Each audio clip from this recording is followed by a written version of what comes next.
Supreme court में सोमवार को सुनवाई हुई। सुनवाई के दौरान सुप्रीम कोर्ट ने एसबीआई को इलेक्टोरल बॉन्ड के सभी विवरणों का खुलासा करने का निर्देश दिया है। सुप्रीम कोर्ट ने स्टेट बैंक ऑफ इंडिया को निर्देश दिया कि हर इलेक्टोरल बॉन्ड का नंबर भी बैंक चुनाव आयोग को सौंपे, जिनमें भुनाए गए बॉन्ड की यूनिक अल्फा न्यूमेरिक संख्या और सीरियल नंबर, अगर इनमें से कोई भी शामिल हैं तो उन्हें जारी करने को कहा गया है। सुप्रीम कोर्ट ने एसबीआई के चेयरमैन को 21 मार्च शाम 5 बजे तक एक हलफनामा दाखिल करने का निर्देश दिया है।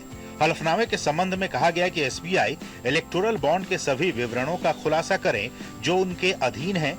इसमें कोई विवरण छिपाया नहीं जाना चाहिए। सुप्रीम कोर्ट ने कहा कि चुनाव आयोग एसबीआई से जानकारी प्राप्त होने पर तुरंत अपनी वेबसाइट पर विवरण अपलोड करेगा।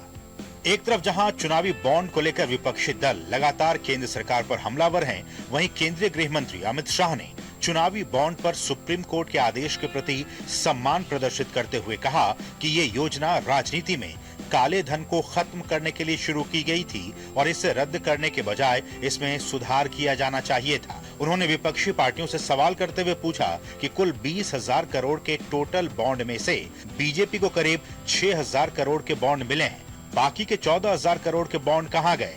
अमित शाह ने दो टूक कहा कि इलेक्टोरल बॉन्ड का पैसा काला धन नहीं है।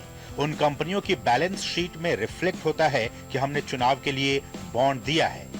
बॉन्ड कितना मिला ये पार्टी के बैलेंस शीट में रिफ्लेक्ट होता है और बॉन्ड कितना दिया गया ये कंपनी के बैलेंस शीट में रिफ्लेक्ट होता है। क्या गोपनीय बचा?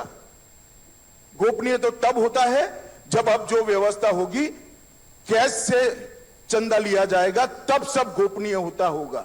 और कांग्रेस पार्टी को गोपनीयता से मतलब नहीं है। इससे पहले चुनाव आयोग ने सुप्रीम कोर्ट की रजिस्ट्री से 16 मार्च को मिला इलेक्टोरल बॉन्ड का नया डेटा रविवार को अपनी वेबसाइट पर अपलोड कर दिया। नए डेटा में फाइनेंशियल ईयर 2017-18 के बॉन्ड्स की जानकारी शामिल है। आयोग ने 14 मार्च को 763 पेज की 2 लिस्ट में अप्रैल 2019 के बाद खरीदे या कैश किए गए बॉन्ड की जानकारी वेबसाइट पर अपलोड की थी। एक लिस्ट में बॉन्ड खरीदने वालों की जानकारी, जबकि दूसरी में राजनीतिक दलों को मिले बॉन्ड की डिटेल्स थी।